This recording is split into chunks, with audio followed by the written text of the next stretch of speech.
we've talked about what some people describe the crisis in masculinity, and we're not hearing about the good news about compassionate men and men who are wanting to change.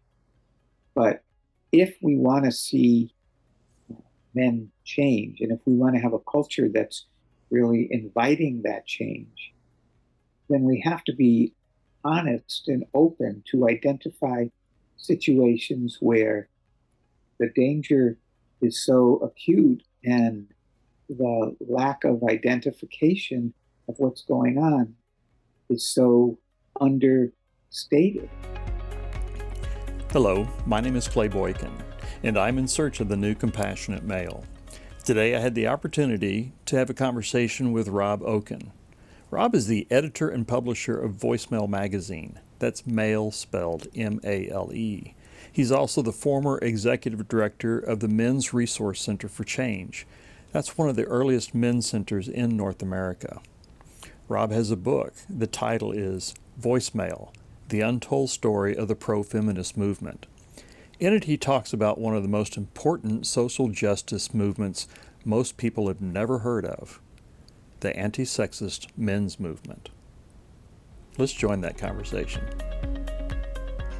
Hello world, it's me, Dennis, and we are in search of the new compassionate male. I'm the co-host of this podcast, and I'm here with the founder, Clay Boykin. Hello, Clay. Hello, Dennis. Boy, am I excited about this afternoon. Rob Okun is with us, and Rob has been deeply involved, and that's an understatement, with with men's work at all different levels. And I wish we had 5 hours to talk, but we only have about 50 minutes. Let's give this a start, and we'll be going. Rob, welcome to the podcast. Delighted to be here and to meet you both. Well, it is, we have been in search of the new compassionate male because we've been looking. We know that our role, especially our role as older white men, we have and who are still in power, who still have 80% of all of the political and the economic influence, that it is our role. We have to come to the table. And you specifically have talked about in all of your writing and all of your advocacy about the role of the male in the feminist and the pro-feminist movement. Do I have that understanding? And just exactly, I want to explore that today. Sure. That's a fair summary. If you want me to pick up from that, I can. Or yeah, please. That's exactly where I pick Okay. up and dig deep. Okay. Well, it's true that there's been this tension all along over the years between feminism and men, and to me, it's a false flag because the benefits of feminism are about equality for everyone. So, just to put that aside at the outset, that men who feel threatened by feminism aren't really understanding what it is, and the unfair advantages that we have had just by the chance that we arrived on the planet in male-identified bodies doesn't mean that we're ruling the roost.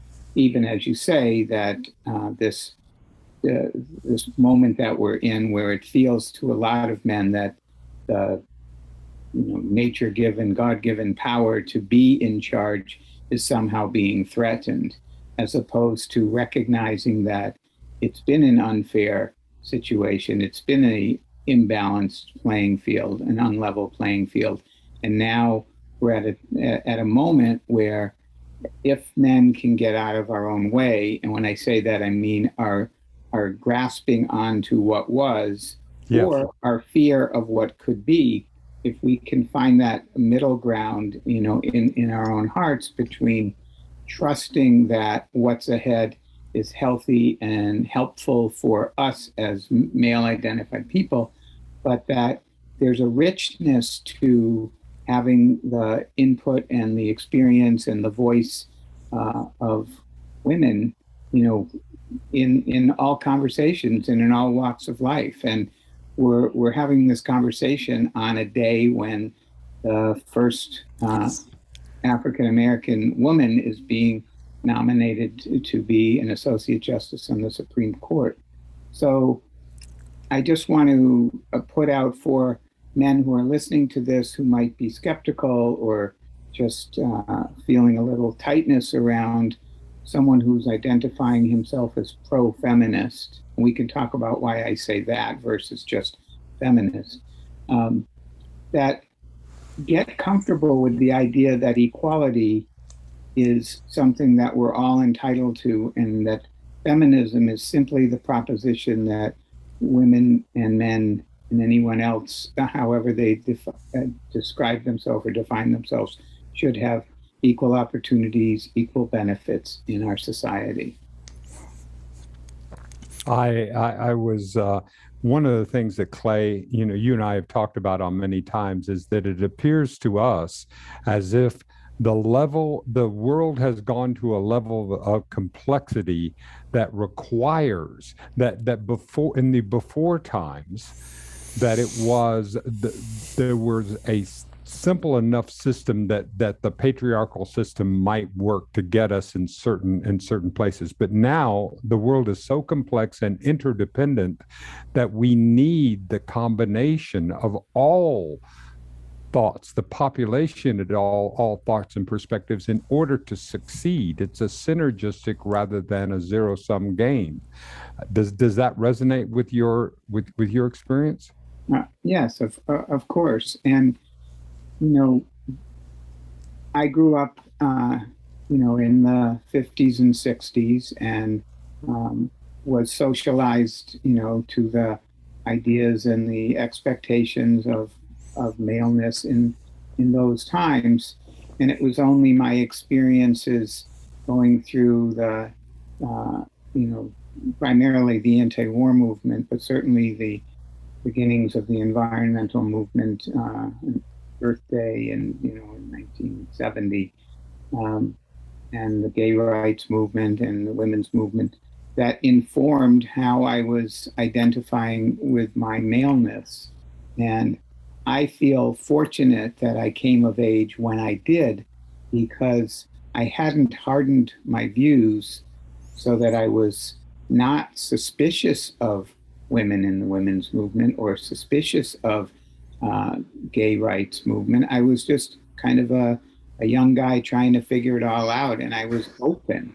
And I think that one of the things that I reflected on many years later in a chapter I wrote for a book called Confessions of a Premature Pro-Feminist, which was a takeoff on the premature anti-fascist from the 30s, the people that went to fight for the against Franco in the Spanish Civil War. Yes, who our State Department described as premature anti-fascists, and then who they turned to become involved in the Second World War with their leadership.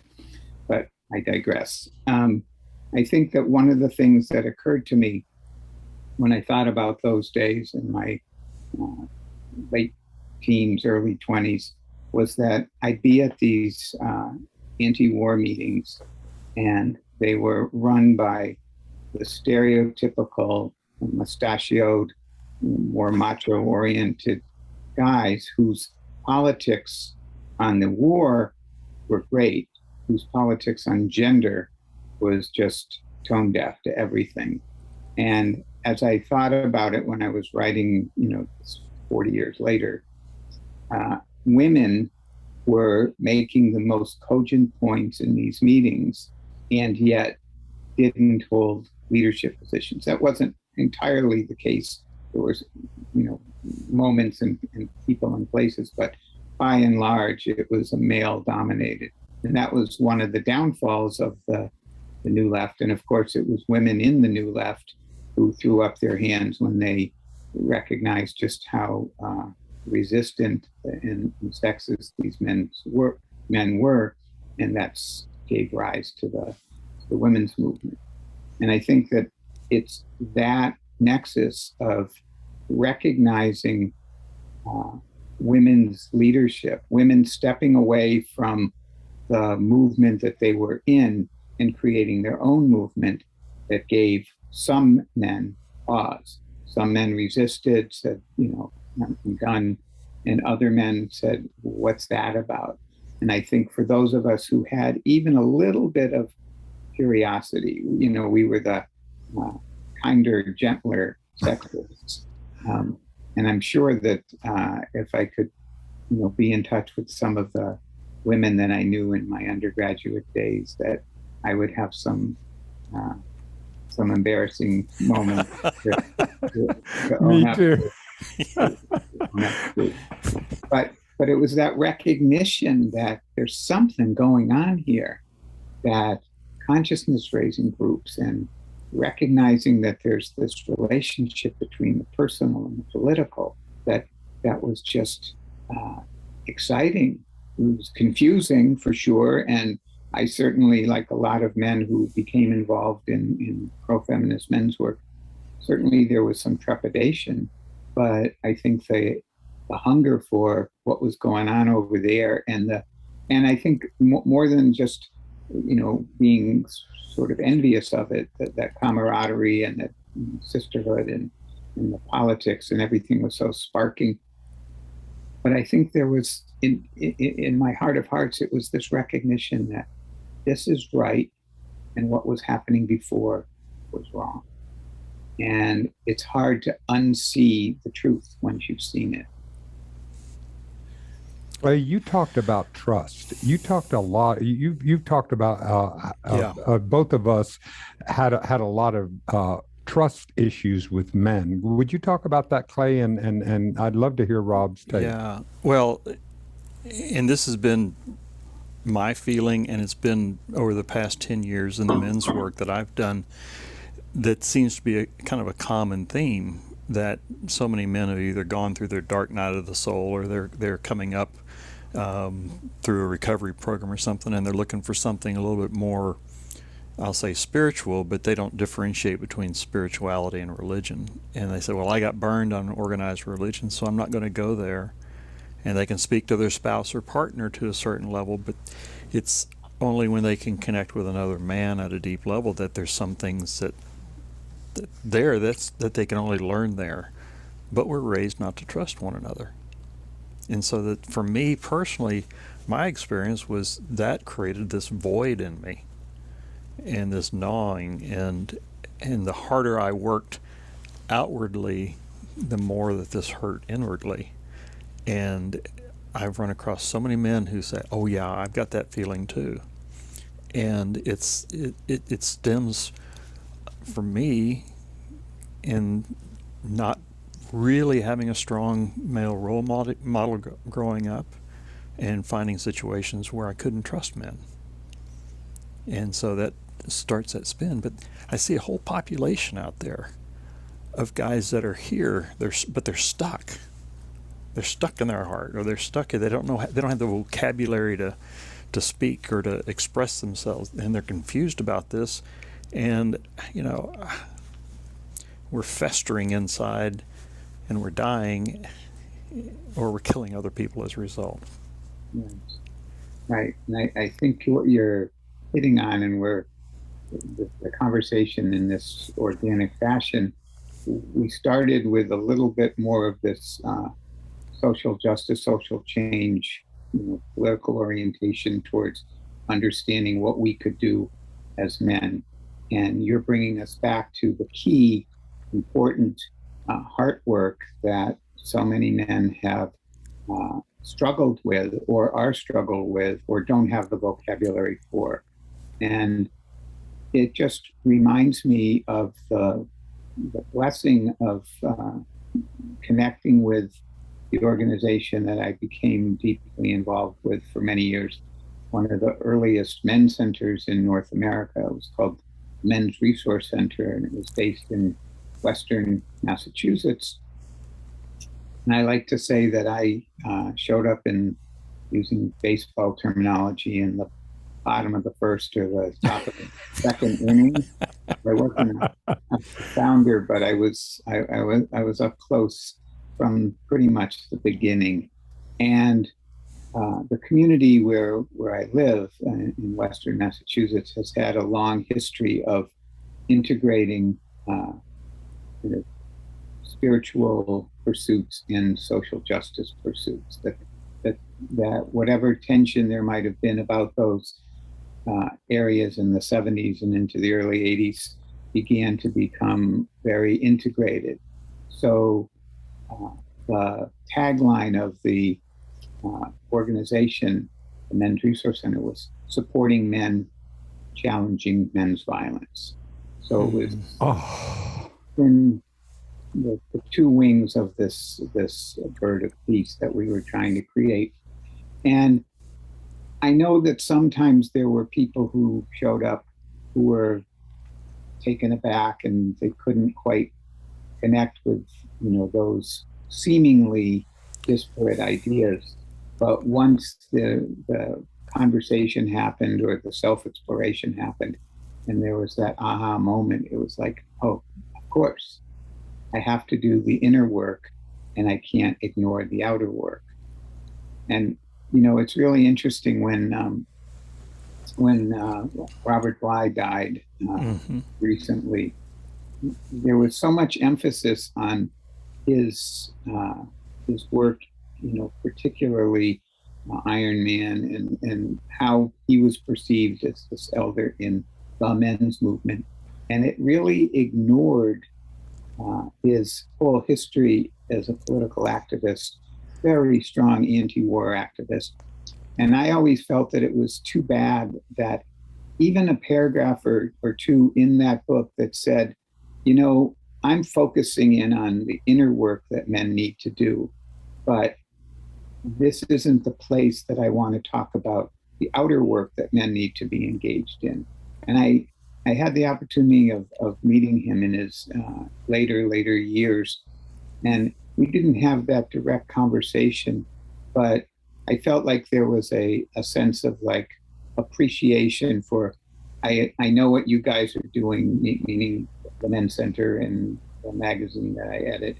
And I think that there was a lost opportunity in the 90s. And, I'm sure that if one talked to Bill Moyers, who did that famous interview with Robert Bly, that there would have been, oh yeah, I probably should have talked about this piece. So I'm glad that we're having the chance to notice that the stuck place, the hurt place, it can actually be loosened and freed up by feeling that sense of purpose to take on injustice, and particularly gender inequality is a place where when men open up to it and don't feel resistant to it, that light bulb does really go on. So true. We had a gentleman named Howard Teisch on, and I've gotten to know him pretty well. And in our conversation, at one point, he was talking about solar and lunar. He was speaking in that term, the solar male and the lunar female, and the fact that both genders, if you will, have both energies within them. And I was tracking along with that just fine. And then he said, now, Clay, you're an old Marine. Now tell me if this isn't true. The lunar leads and the solar executes. Well, Dennis saw me. I kind of jumped back a little bit. It was like I thought, oh boy. But I thought about it, and it's true. In all my time in the Corps, it was heart. This is where leadership is born. And yes, and it's a combination, of course, but primarily it's from the heart, and we execute from the head. I can't think of a situation where we had to, go into harm's way where someone was just leading from the neck up. And so to me, it's like, why can't guys understand this? That you're not complete just up here, that you've got to embrace here, that this is where true leadership comes from. It's from the heart. and you need to get there and learn. There's nothing soft about that. I really like how you phrase that, Clay, because I want to ask you, Rob, the question of why.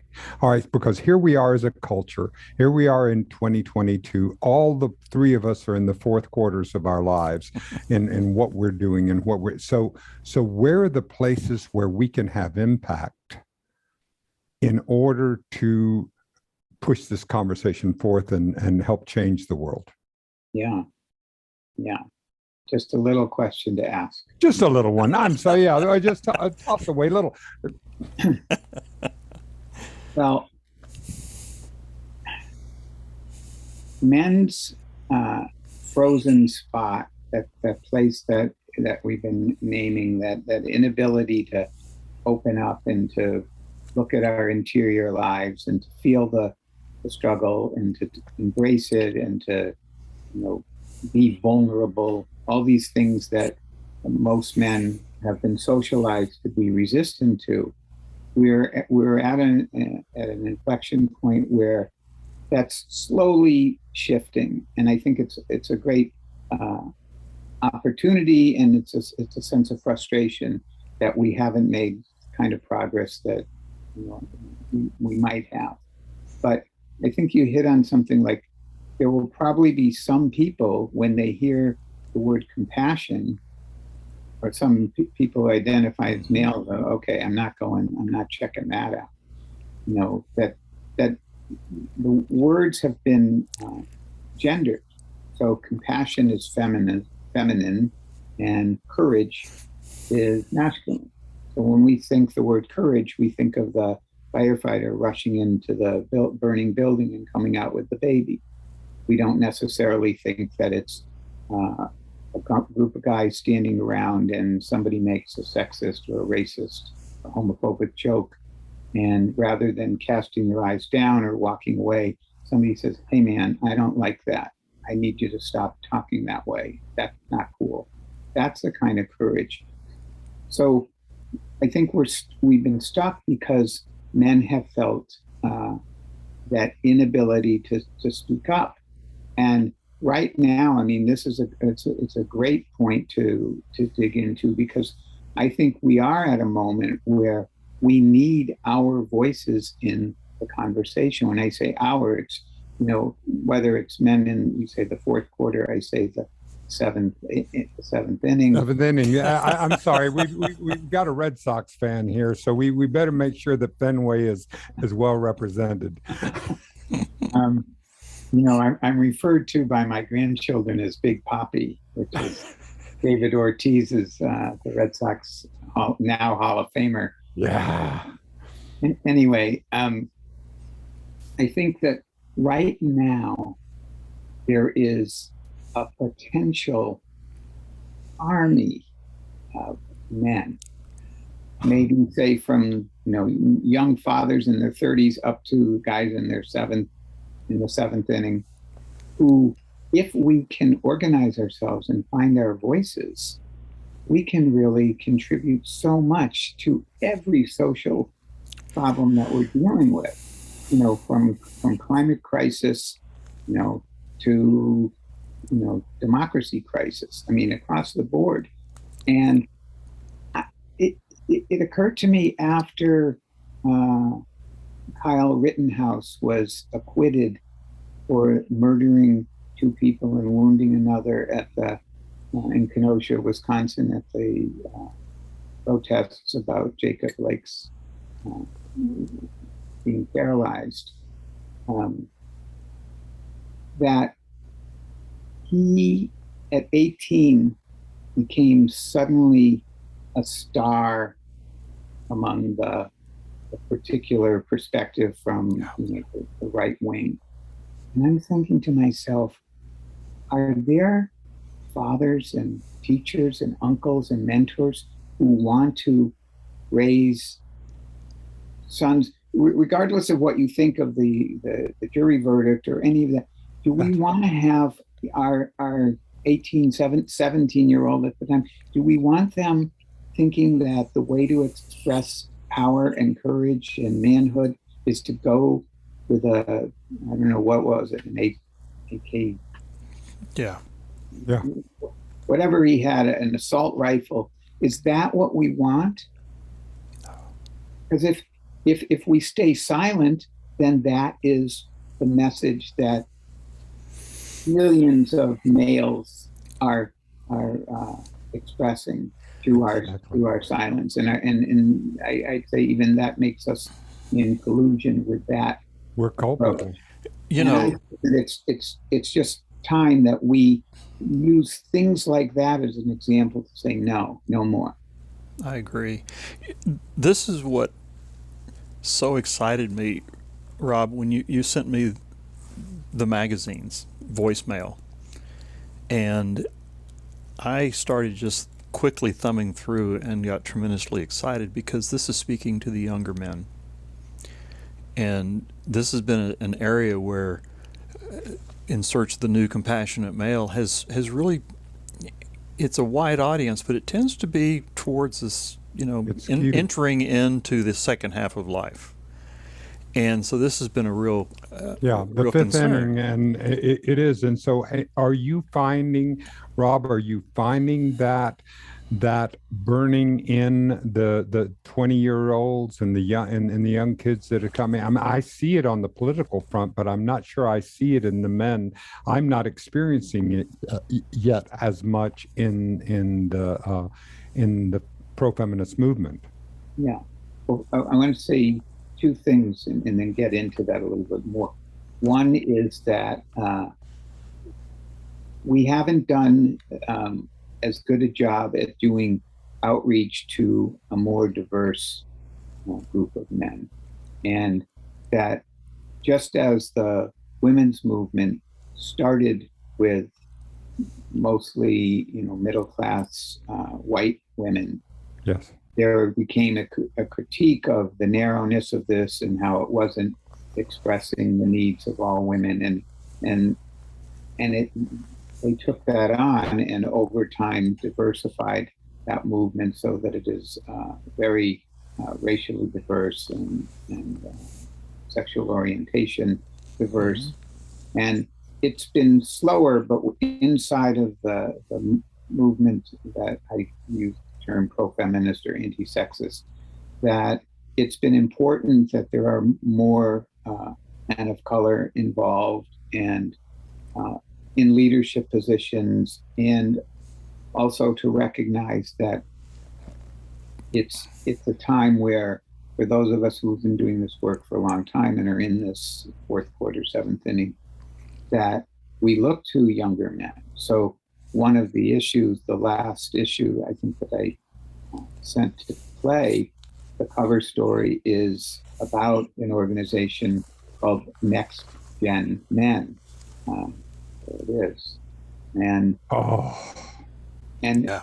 their name, says it all. And I've gotten to know the executive director and a few people on their staff over the last couple of years. And they are exactly taking on for 2022 and beyond the issues that the Men's Resource Center was taking on in the 80s and 90s. And just to say, the founding executive director of the Men's Resource Center, who I worked with closely, my dear friend Steve Botkin, when he first read about Next Gen Men, he said, "Oh, this reminds us of us in the early days." Wow. So that torch passing is going on, and they're working more closely with voicemail. And I think even though they're in Canada, where there's been a lot of great anti-sexist, pro-feminist men's work going on, so it's happening. And those of us who have this sphere of influence to bridge those divides and to bring more people in, whether it's getting clergy to talk about it from the pulpit, or work with mentors in schools or coaches to really invite, because at I'm pointing up the street, the high school here, there's a women's rights club that's been going on for 20 years, and we're not at the place where it's called the Gender Rights Club, But every year, if there's, 25, 30 women, there's 5 or 6 or 7 guys. And that gives me hope when I see, that's happening. Well, and to add on, the voicemail magazine is kind of the flag for some of this work, and it's voicemail, MALE, which I love. The point I wanted to make is this is not just a U.S. magazine. This has this it looks to me like it's taking in and speaking to more than just the young men in the U.S. Am I correct? Yes. And I think one of the most exciting things that has happened is starting about 20 years ago, maybe a little bit more, those of us who had been involved in North America became aware that this work is actually global. Yes. There was a US born guy who's actually originally from Texas who was living in Brazil, and a colleague working in South Africa. They had the perspective that was not North America narrow perspective. They had a more global perspective. And they started about 20 some years ago an organization called Men Engage, all one word, Men Engage, with the E, the first E capitalized. And that's grown over the years, the Global Men Engage Alliance, to be in, I want to say, about 85 countries and hundreds and hundreds of organizational and individual members on 5 continents. And as soon as we and the Men's Resource Center, and as I was taking voicemail from a organizational newsletter and elevating it to a magazine, it became clear that, we have to talk about what's going on globally. Yeah. And some of the most exciting work was going on in South Africa and in India, and Europe was similar, and Scandinavia. I mean, Africa itself, there's probably 17 countries on the African continent that have Men Engaged chapters. So this is clearly a global movement, and it's all from the get-go. It has acknowledged as voicemail and the Men's Resource Center did, the leadership of women and the wanting to endorse and back the voices of women. So this is a movement to invite younger men into working for gender equality and for their own enlightenment and their own freeing of themselves. But it has been an inclusive movement that has been diverse across the board in race and class and gender. I think I read there were over 900 organizations. Yeah, I'm not keeping up with my own information. Rob, what I love about this is how much hope this gives me, because when the embers are just started, when we are just seeing the little bit before the fire really catches, and when we're doing, when Lin-Manuel Miranda wrote the Hamilton, and he talked and one of the songs is being in the room where it happened. This feels like we are in the room where it happened, that there is such a shift in consciousness that is happening right now, that is actually what is emerging is something so much more integrated and so much more whole than where we have been before. It's true. It's true that the first symposium of the Men Engage Alliance was in 2009 in Rio de Janeiro. And there are about 450 people from around the world. A few years later, in 2014, was the next symposium, and that happened in New Delhi, India, and that had 1,200 delegates from around the world. And it was the most thrilling thing.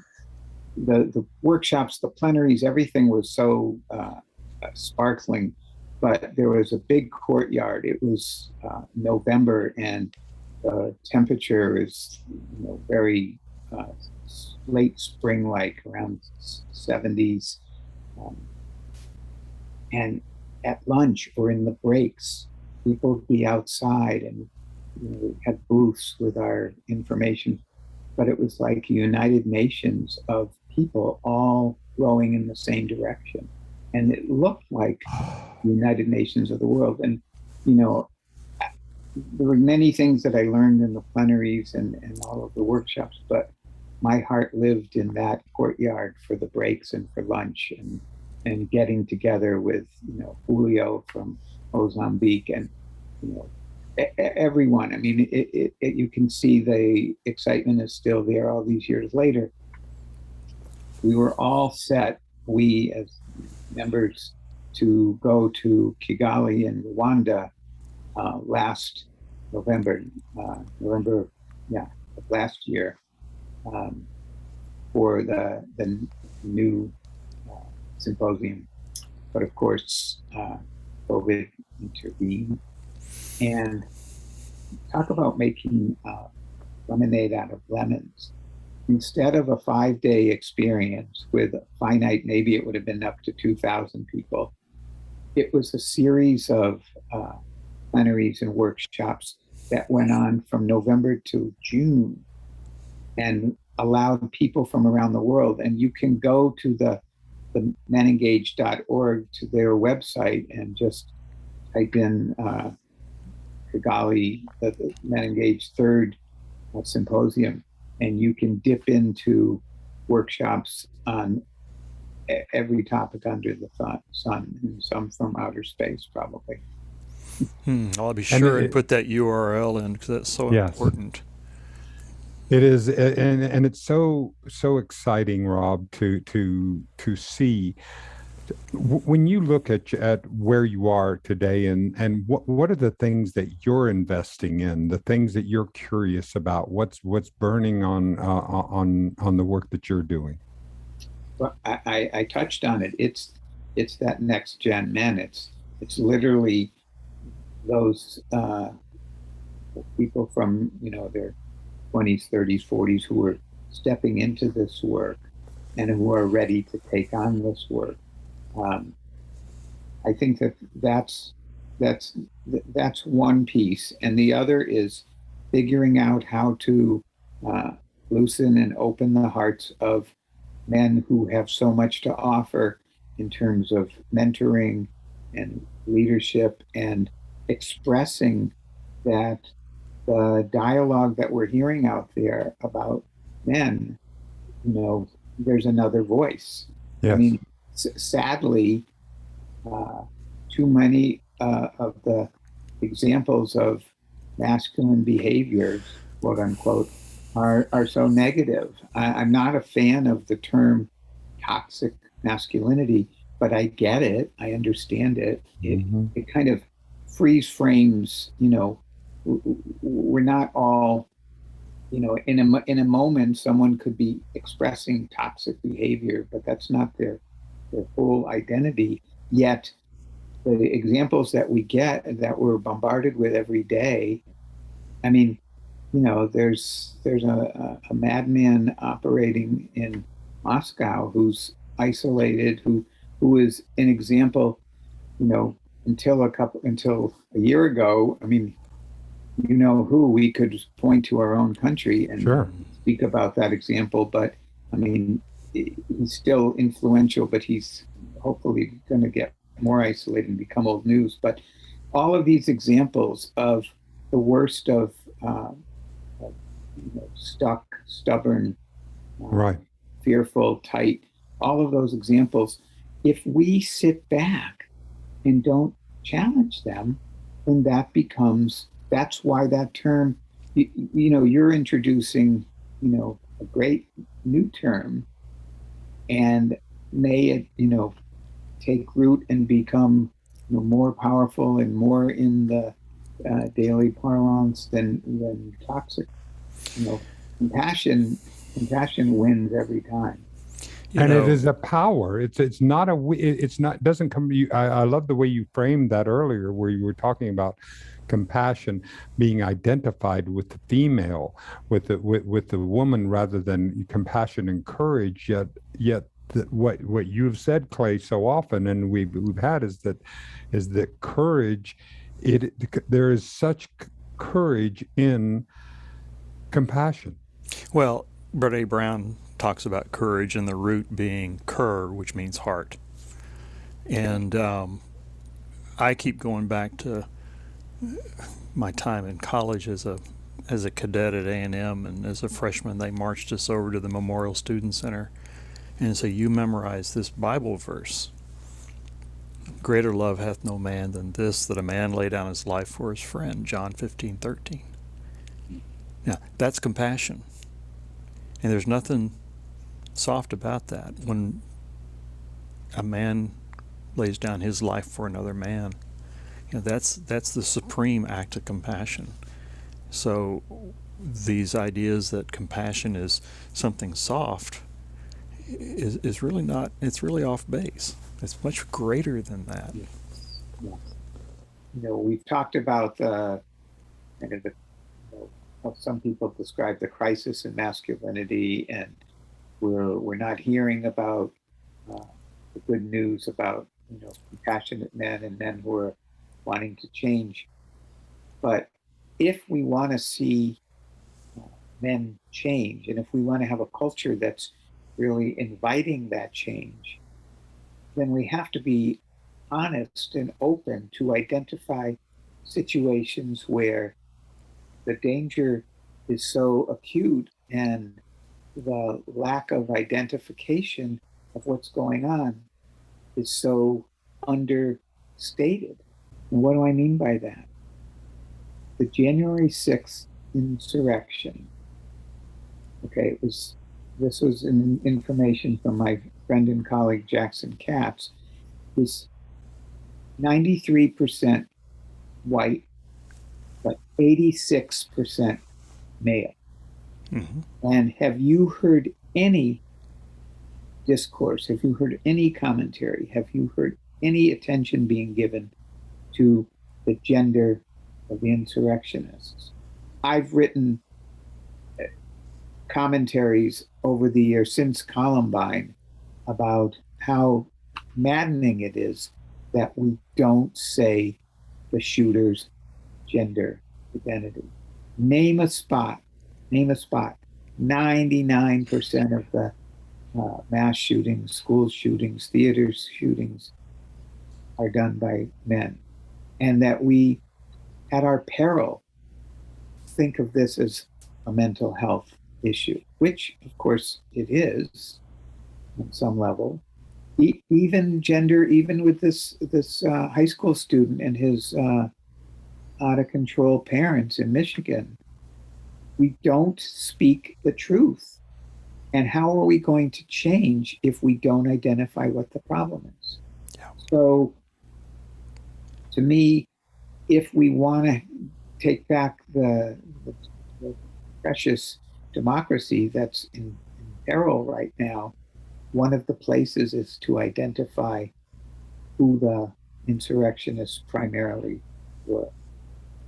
And I would say that, well, of course, everybody knows that they're men. I mean, you say that there was a mass shooting, and everybody's in their mind, the image is not of a woman. And of course, if it is a woman, then that's what the woman charged with mass shooting. But we don't identify the perpetrator. We take it for granted. So part of the work of getting to a place where we can all embrace the new compassionate male is by looking at the hurt, twisted, destructive, troubled, dangerous, existing expression of so-called manhood. And I think that that's a piece that, in terms of what we need to be looking at right now as a culture, as a society, as a political moment, is really honing in on that disparity. So well put. Thank you for that.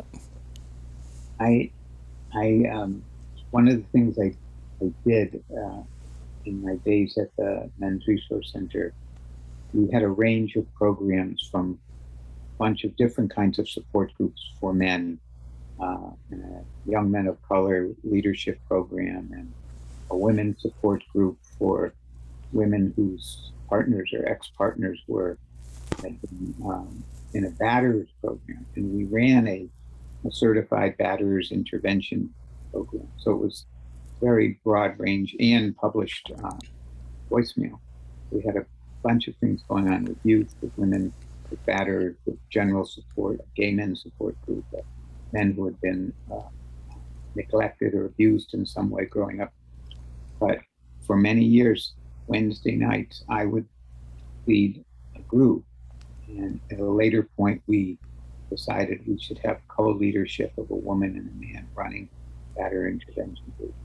But one of our co-leaders coined this term, Steve Jefferson, who's now not here on the planet, a wonderful man. He coined the term compassionate confrontation.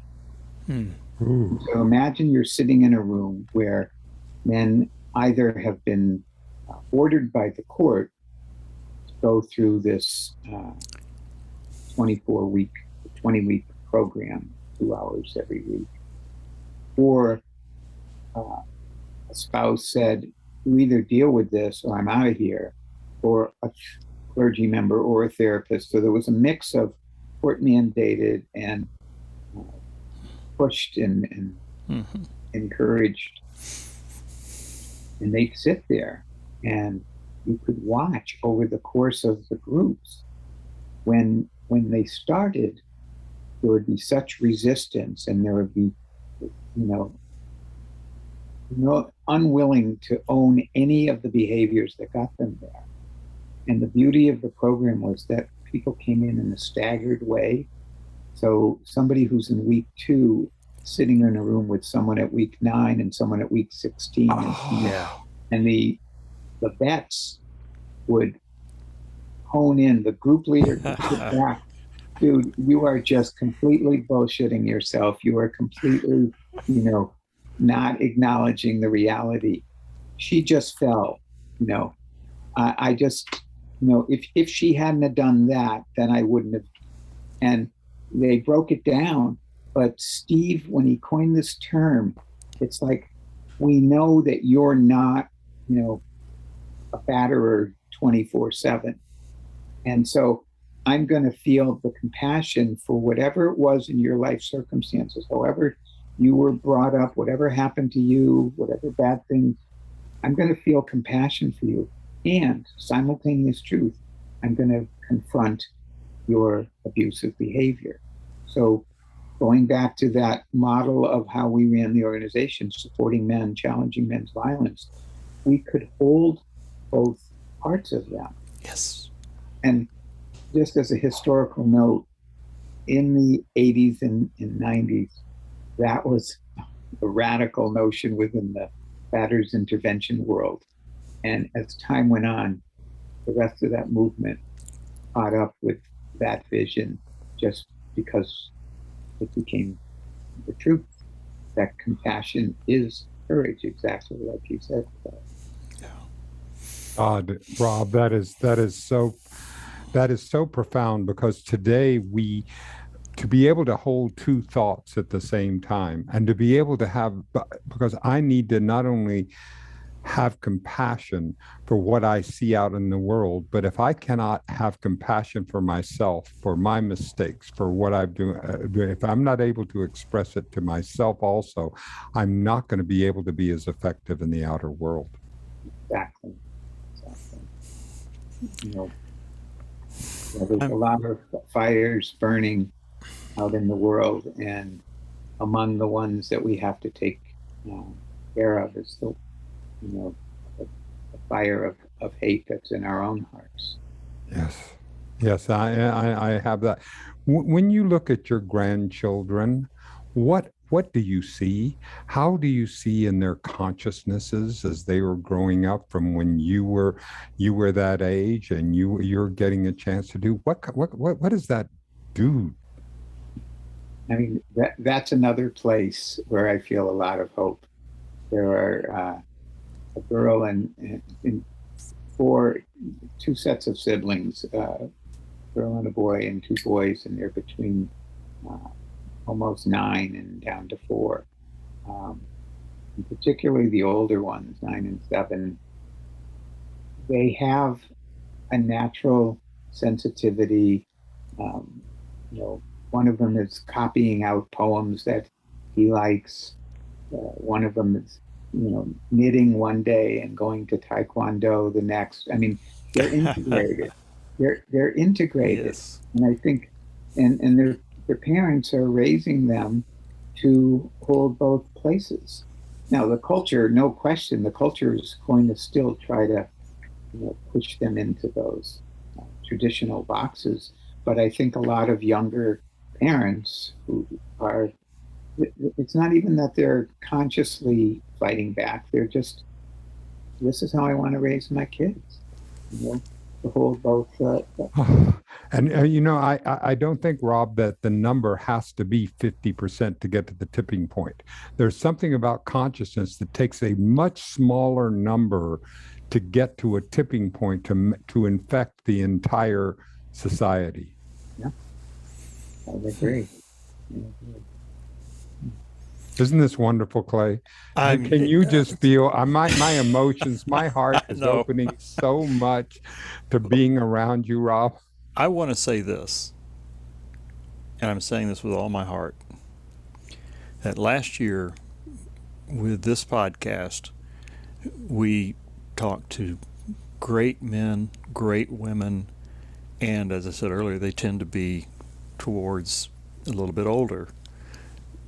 This year, I really want to bring in the youth. I really want to hear the voices of the young people because the audience needs to hear it, and I want them to have this platform. I need to hear it. And I need to hear it. That's why we are in search of, Rob. We're in search of because we're exploring without and within us. Because there are so many places that I have conscious and unconscious biases that I haven't even worked through, that I need to continue to work through. And both of us are exploring. That's why we are in search of and deliberately made it in that vein. Mm-hmm. Yeah.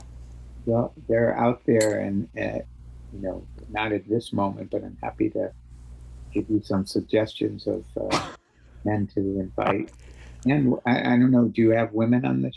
Absolutely. Our demographic, Clay's done the demographics. Yeah, that listen to the podcast and that visit the website consistently between 48 to 52% of the followers, of the people who go to visit the website or listen to the podcast, are women.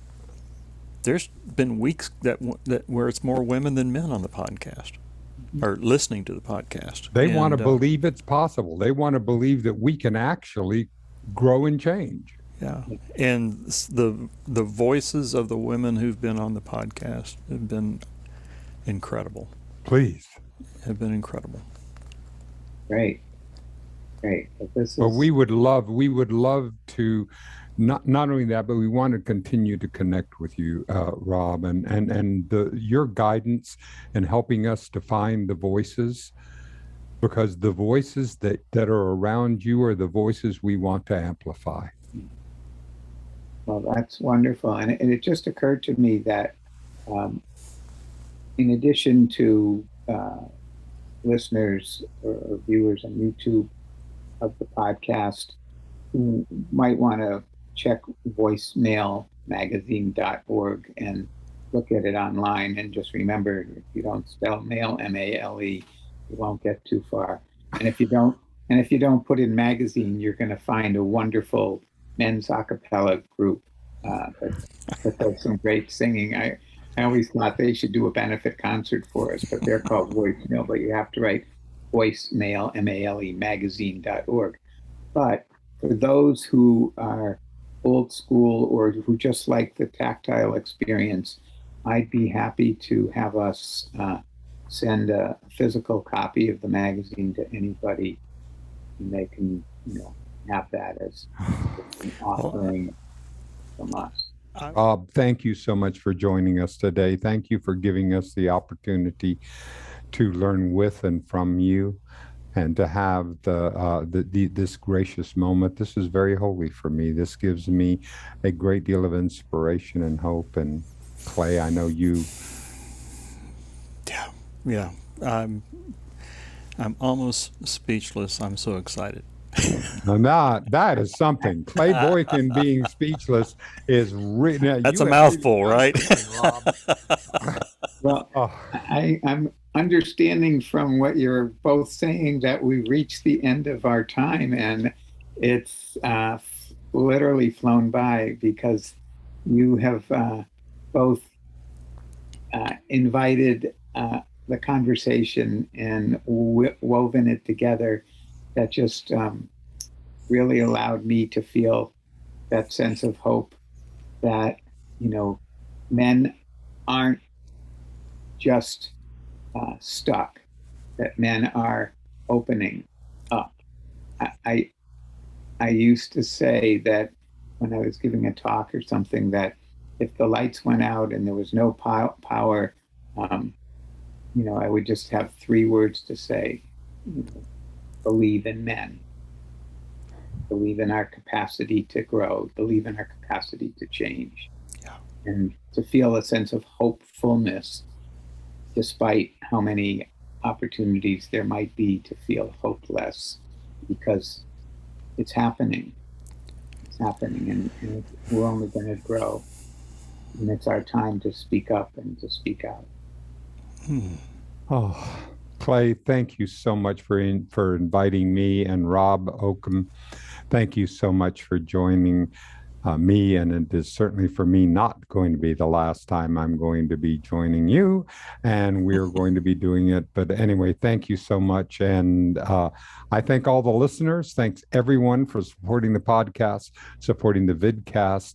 And Clay and I will get a chance. All the information is on the link, and we will see all of you in search of the new compassionate male next time.